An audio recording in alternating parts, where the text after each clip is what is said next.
Welcome in concept education. आज हम लोगों का जो लेक्चर है वो एफईटी से आगे हम लोग यहाँ पर बढ़ते हैं। एफईटी के क्वेश्चंस को कल हम लोगों ने देखा था और आज उस क्वेश्चंस को थोड़ा सा एक्सटेंड करके और चलते हैं और आज एक नया क्वेश्चन लेकर के उसके आगे प्रोसीड करते हैं। तो क्वेश्चन नंबर 2 इसमें है और क्वेश्चन में जो जो दिया हुआ है डेटा आपका, उस डेटा के अकॉर्डिंगली A = 3 × 10⁻⁻4 सेंटीमीटर एनडी मेरे में नेटवर्क है फिर भी नहीं दिख रहा है, पता नहीं।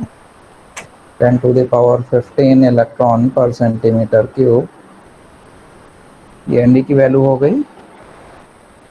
और आपसे पूछा जा रहा है कि if VGS = half VP, if VGS = half VP, find the half channel width। यानी आपको बताना क्या है, बी की वैल्यू बताना है। ये क्वेश्चन आपका है। तो इस क्वेश्चन को अब हम लोग करेंगे। मटेरियल किसका है? सिलिकॉन का है। सिलिकॉन के लिए आपको पता होना चाहिए एप्सिलॉन आर की जो वैल्यू होती है वो होती है हमारे 12। ठीक है, एप्सिलॉन आर की वैल्यू इसमें 12 होती है। और इससे आपको बी की वैल्यू को बताना है। तो इस क्वेश्चन को करिए और बताइए कि ये वैल्यू क्या आएगी। सॉल्व करिए सभी लोग, क्वेश्चन को सभी लोग सॉल्व करेंगे।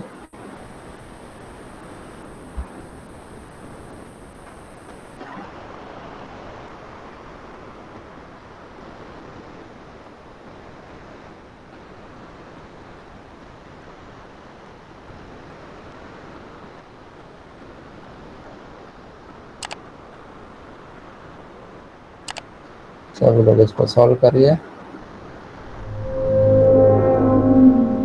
ये जो वैल्यू है पूरी वैल्यू ये 2a होती है।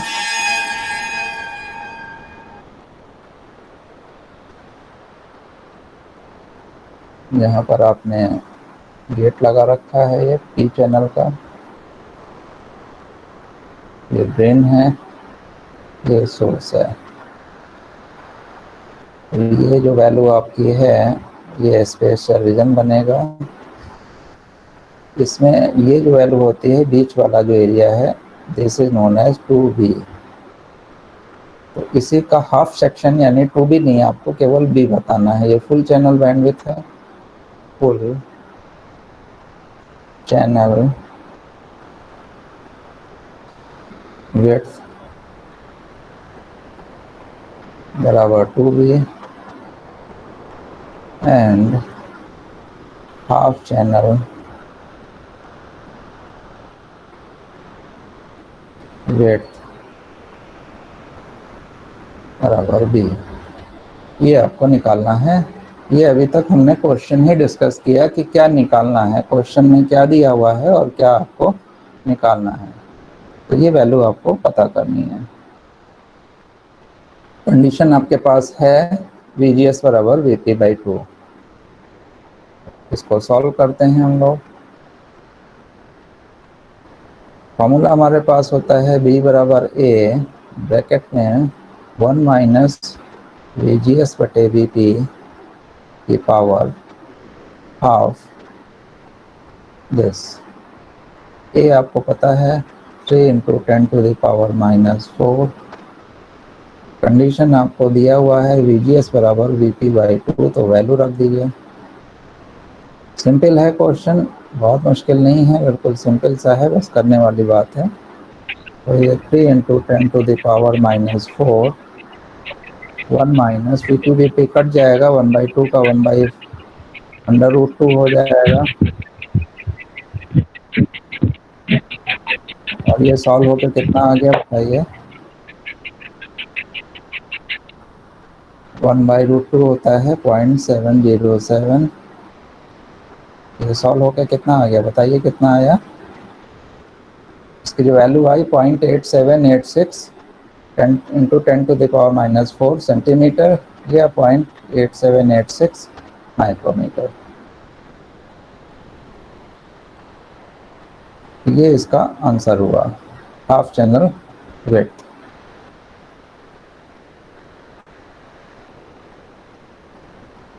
अब इसमें एक चीज अगर हम लोग देखें, ये क्वेश्चन सभी ने कर लिया पूरी तरीके से, किसी को कोई प्रॉब्लम हो, कोई दिक्कत हो, पूछिए।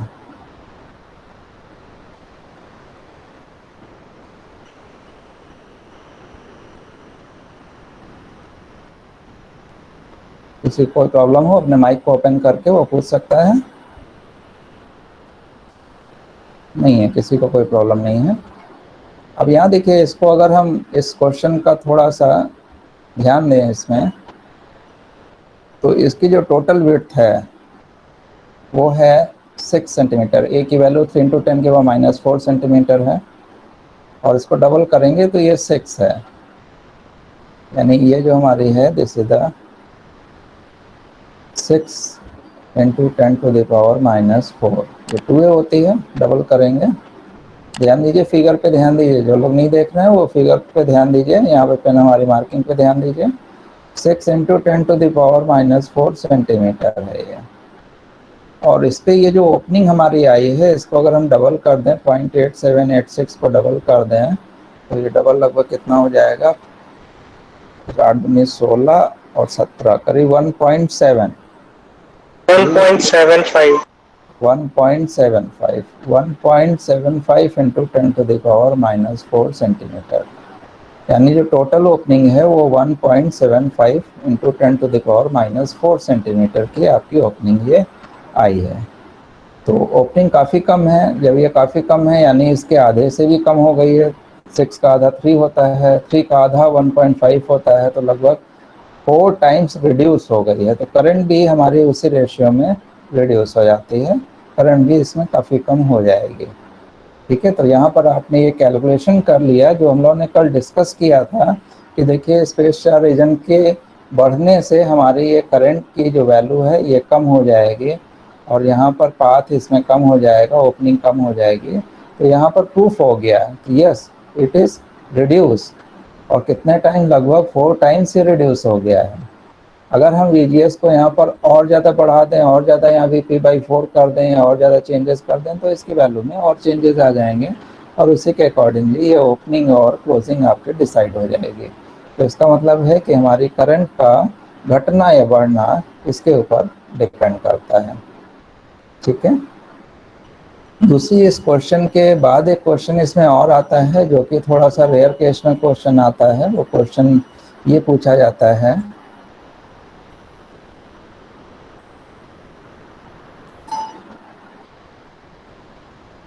वो क्वेश्चन हमसे ये पूछा जाता है, कभी कभी ये तो एक जनरल क्वेश्चन था जो हमने भी पूछा, बल्कि ये पूछा जाता है व्हाट इज द विड्थ, है ना। क्वेश्चन इसी में 2 लिख देते हैं। पहला वाला 2 लिखा था कि 1 लिखा था? इस क्वेश्चन को हमने क्या लिखा था, इसको 2 लिखा था सर, 2 लिखा था सर। इसको 3 बना देते हैं। तो इसमें पूछ लेते हैं कि in the previous question, in the question number 2, what will be the width of space charge region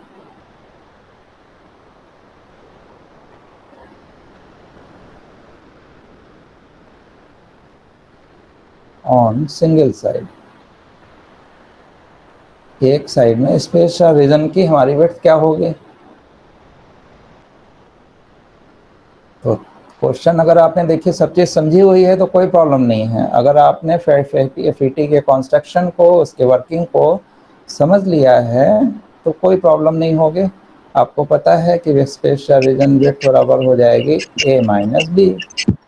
total कितनी होती है 2A - 2B। एक साइड में पूछा है, सिंगल साइड में पूछा है A - B।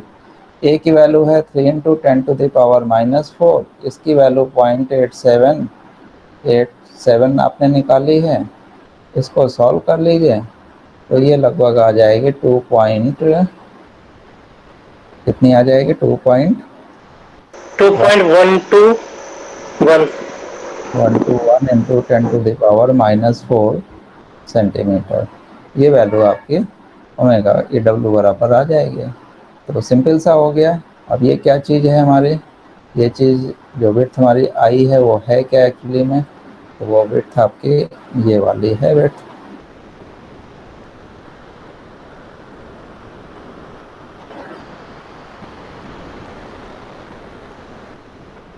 ये जो विड्थ हमारी है, ये जो यहाँ पर जो हम लोग बनाएंगे इसको, ये आपका गेट था और ये जो स्पेस 4 रीजन की विड्थ बन के आएगी, तो इसकी ये मोटाई हो गई। अब ये अनइक्वल होती है थोड़ी, ये सब जगह बराबर नहीं होती है, अनइक्वल होती है, कहीं पे कम होगी कहीं पे ज़्यादा होगी। तो ये मैक्सिमम वैल्यू आपको मिलेगी, this will be maximum value. दोनों की बतानी है तो 2W कर दीजिए, सिंपल। क्या मुश्किल है भाई इसमें, कोई मुश्किल काम नहीं है, सिंपल सा है केस। तो क्वेश्चन मुश्किल नहीं होते हैं, क्वेश्चन बहुत ही इजी होते हैं, बस उनको समझने की बात होती है कि हम उसको समझ लें। ये N चैनल का था और ये P चैनल का आपका गेट था। तो क्वेश्चन नंबर 3 समझ में आ गया होगा सबको। इस तरीके से हम लोग विड्थ को निकाल लेते हैं।